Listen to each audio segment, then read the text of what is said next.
Em Marcos capítulo 11, versículo 24, diz assim: seja o que for que peçais na prece, crede que o obtereis, e concedido vos será o que pedirdes. São Marcos 11, 24. Está lá no Novo Testamento. Crede que o obtereis, e concedido vos será o que pedirdes. Então, o Evangelho nos diz assim: há quem conteste a eficácia da prece. O que é eficácia? Se ela dá resultado.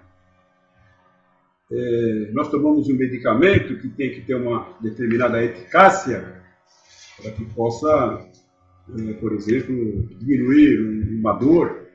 Então, se ele for eficaz, a dor diminui. Isso é eficácia. Então, há quem contesta a eficácia da prece, com fundamento no princípio de que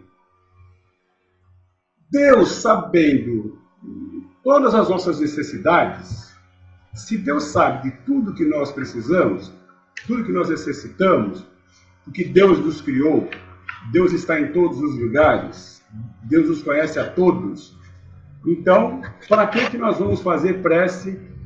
Principalmente porque nós fazemos prece sempre pedindo alguma coisa. Então, tem algumas pessoas que dizem assim: olha, não precisa orar, né?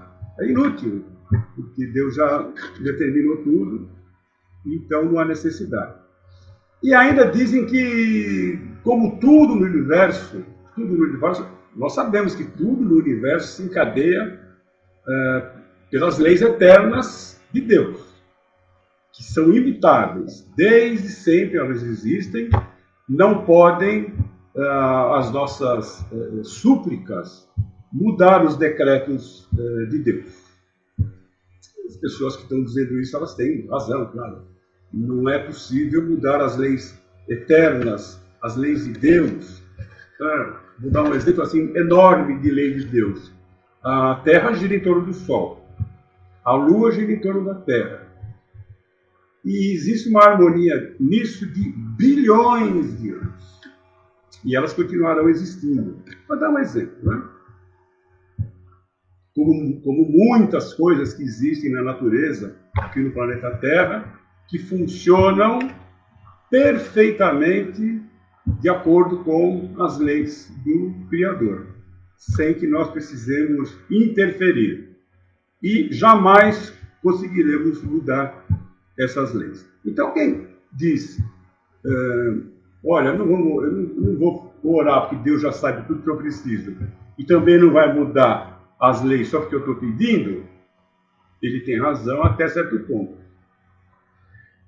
Porque nós não podemos crer que todos os acontecimentos da vida estão submetidos à fatalidade. Porque seria a robotização de todos nós. É destino, é karma, vai acontecer, não há o que fazer. Então, pronto, já me resignei, aceitei e estaciona, não vou fazer absolutamente nada, vou ficar aqui sentado esperando, ou deitado, né? Depende. A pessoa pode pensar dessa forma. Quer dizer, então, isso são polos, né? A polaridade, ou 8 ou 80. Também não é assim. É claro que as leis de Deus, elas não vão ser alteradas ao capricho de cada um. Não, elas realmente são inalteráveis. Elas não poderão jamais ceder ao que quer que seja, de quem quer que seja. E se nós fôssemos todos robotizados, como algumas pessoas pensam, nós não teríamos um instrumento que Deus nos deu, se chama livre-arbítrio. Livre iniciativa. Capacidade de raciocínio. Razão. Discernimento.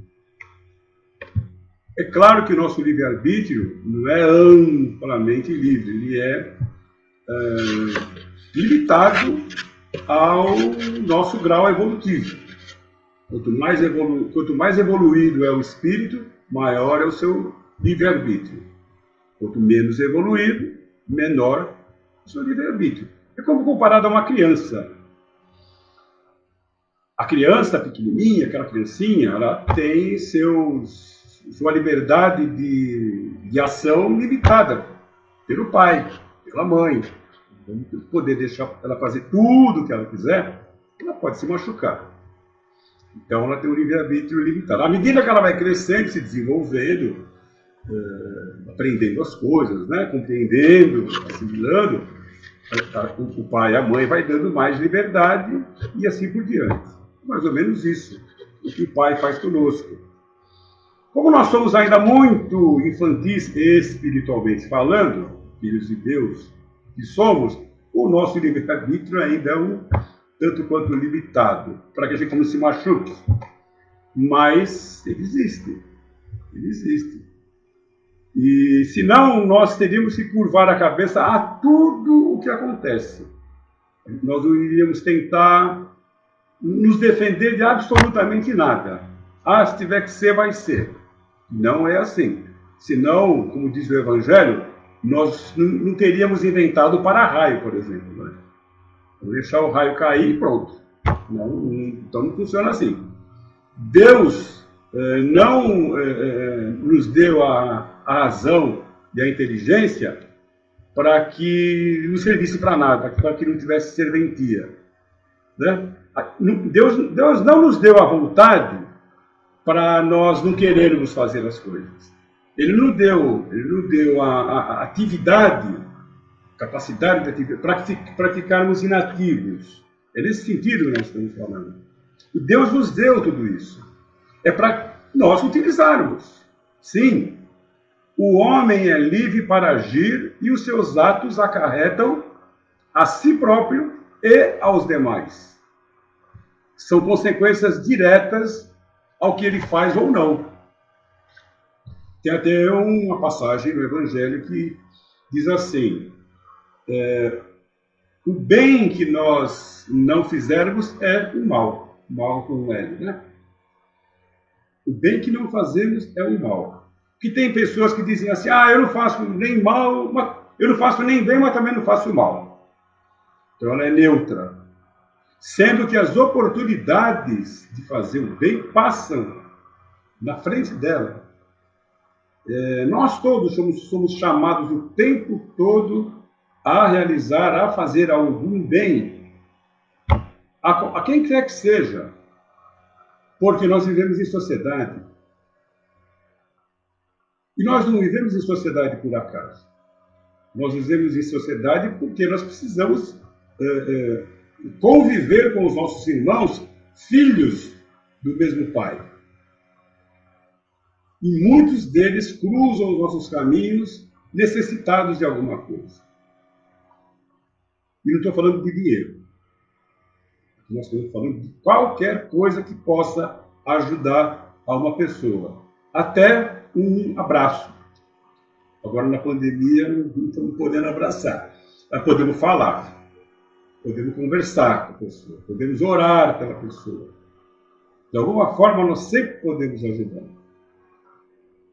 E as oportunidades são imensas. E muitas das pessoas ficam inativas porque até acham que é o karma da determinada pessoa passar por aquilo.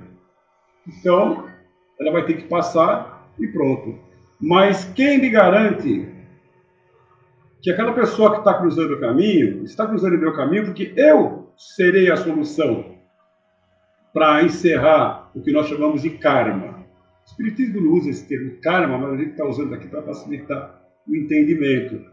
A pessoa está passando por uma determinada provação e Deus coloca aquela pessoa no nosso caminho porque nós seremos o instrumento que vai tirá-la, encerrar aquela provação, aquele sofrimento, seja lá o que ela esteja passando. E nós deixamos passar e não realizamos essa tarefa, digamos assim. Não tem problema que Deus não vai abandoná-la. Outra pessoa, né, cruzará o seu caminho e fará então esse serviço, digamos assim, né? Essa tarefa.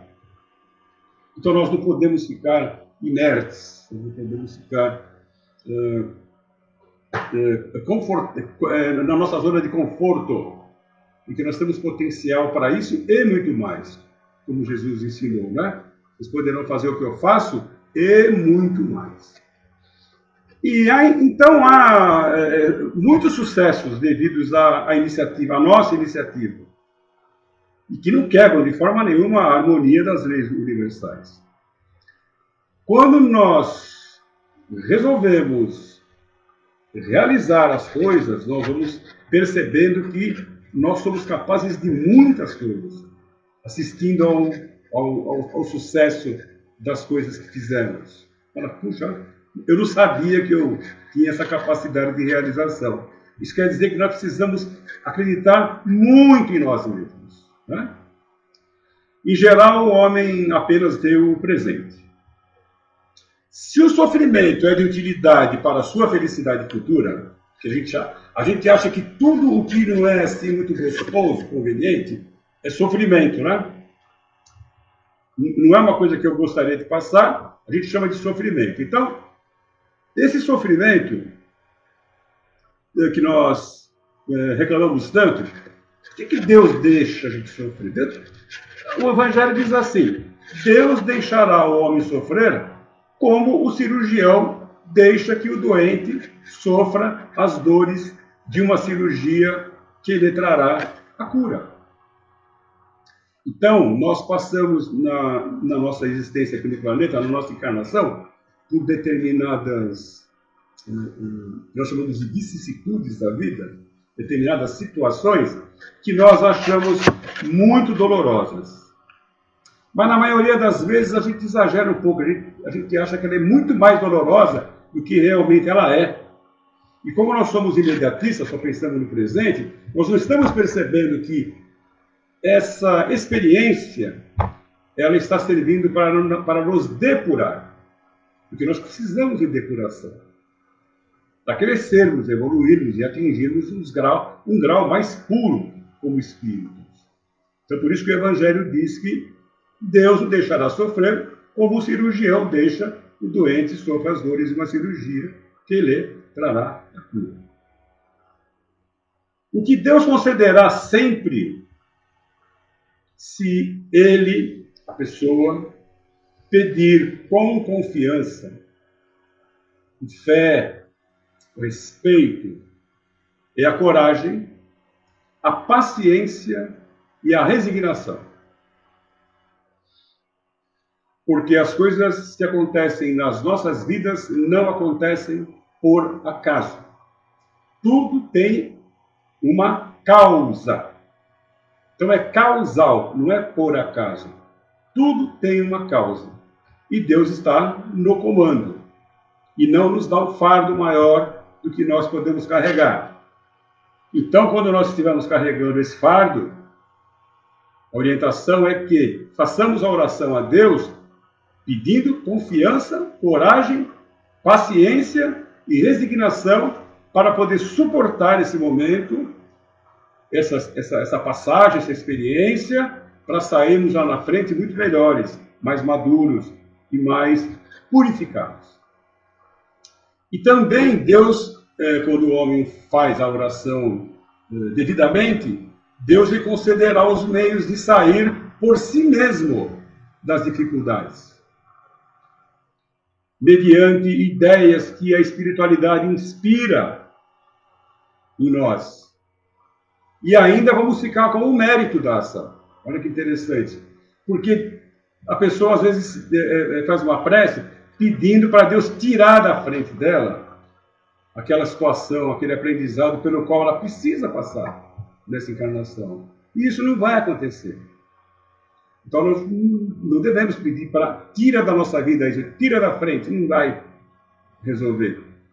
Temos que pedir, como já disse, coragem, resignação paciência para passarmos por ela.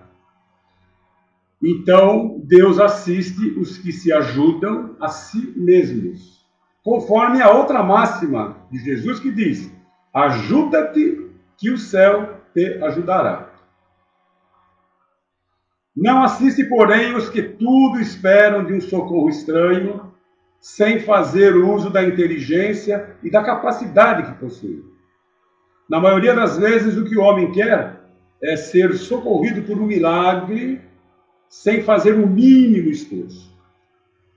Então eu vou ficar sentado, ajoelhado, deitado, não importa onde seja, pedindo, e coisas que para o momento não são devidas, e só não realiza, não trabalha. E Jesus diz: a cada um segundo as suas obras, porque a fé sem obra é morta.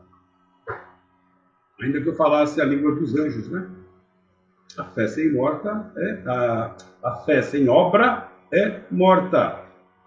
Por isso que existe a lei do trabalho, que é uma lei divina. O trabalho é uma lei de Deus. Sem o trabalho nós não nos desenvolveremos. E em Mateus, capítulo 7, versículos de 7 a 11, tem mais outra passagem assim para nós encerrarmos. Pedi e se vos dará. Buscai e achareis. Batei à porta e se vos abrirá. Porquanto quem pede, recebe, e quem procura, acha, e aquele que bata a porta, abrir-se-á. E completa assim: qual o homem dentre vós que dá uma pedra ao filho que lhe pede pão? Ou, se pedir um peixe, dar-lhe-á uma serpente? Ora, se sendo maus, como sois, sabeis dar boas coisas aos vossos filhos, não é lógico que com mais forte razão vosso Pai que está nos céus dê os bens verdadeiros aos que lhe pedirem, né? Aos que lhe pedirem. Então a eficácia da prece depende de como a realizamos e do que pedimos. E assim seja. Graças a Deus.